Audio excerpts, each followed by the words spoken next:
Сәлем барлықтарыңызға. Үй жағдайында сливкисіз, миксерсіз табада өте оңай дәмді шығатын торт пісіреміз. Ең алдымен ыдысымызға жұмыртқамызды салып аламыз.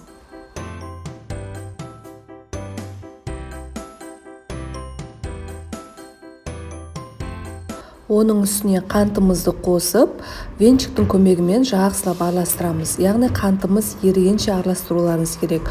Оның үстіне жылы сүтімізді құямыз, және де сұйық майымызды құйып, тағы да жақсылап араластырамыз. Енді ұнымызды, какао және де разрыхлитель үшеуін бірге бірінші араластырып аламыз. Одан кейін осылай електің көмегімен аз мөлшерден сала отырып, бір массаға жеткенше араластырыңыздар. Арасында ешқандай түйіршіктер болмауы керек, осындай бір массада болу керек. Сол үшін міндетті түрде електен өткізіңіздер. Мінекей осындай сұйықтық болып шығады. Табамыз алдымен қыздырып, одан кейін майлап аламыз кішкене ғана. Одан соң бір жарым ожау осылай құйып пісіріп аламыз. Ары-бері осылай жылжытсаңыздар, бір келкетіп жайылады. Асты орташа отта бетін жауып, әр бетін бір жарым минуттай пісіріп алсаңыздар жеткілікті. Мінекей дайын болып шықты, өте тез піседі.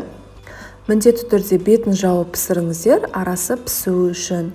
Осылай жайсаңыздар, бір келке етіп әдемі жайылып шығады. Барлығын дәл осылай пісіріп аламыз. Мінекей пісіріп алдық, бізде 6 корж шықты. Барлығын жақсылап суытамыз. Одан кейін бәрінің бір-бірінің үстіне қойып, бір тегіс дөңгелек болып шығу үшін осылай пышақтың көмегімен артық жерлерін алып тастаймыз. Яғни бұл бір жағынан бізге тортымызды сәндеуге де керек болады.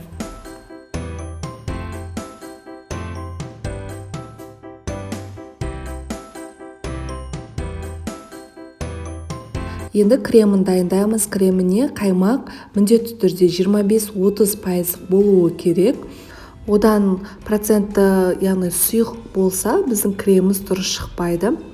30%-ығын алсаңыздар, қою болып әдемі крем болып шығады. Ыдысымызға салып алып, оның үстіне біздің сгущенкамызды дәміне қарай қосамыз. Осындай тір желаниянікі өте дәмді болып шығады.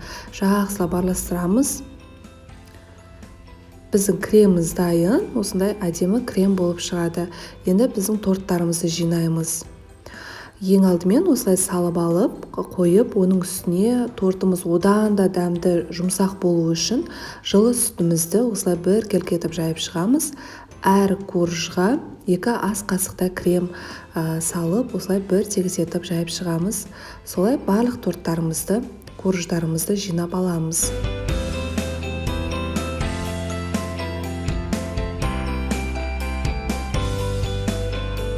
Қалған кішкене кремдерін осылай жан-жағына бір тегіс етіп жайып шығыңыздар.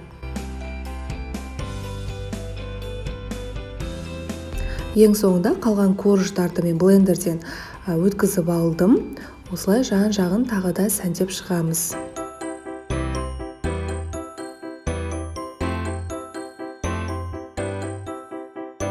Енді холодильникке кем дегенде 1 сағатқа қалдырамыз. 1 сағат уақыт өтіп шықты. Осылай малинамен әсемдеп шықтым. Біздің тортымыз дайын. Міндетті түрде жасап көріңіздер. Сіздермен бірге болған Арайдың асханасы.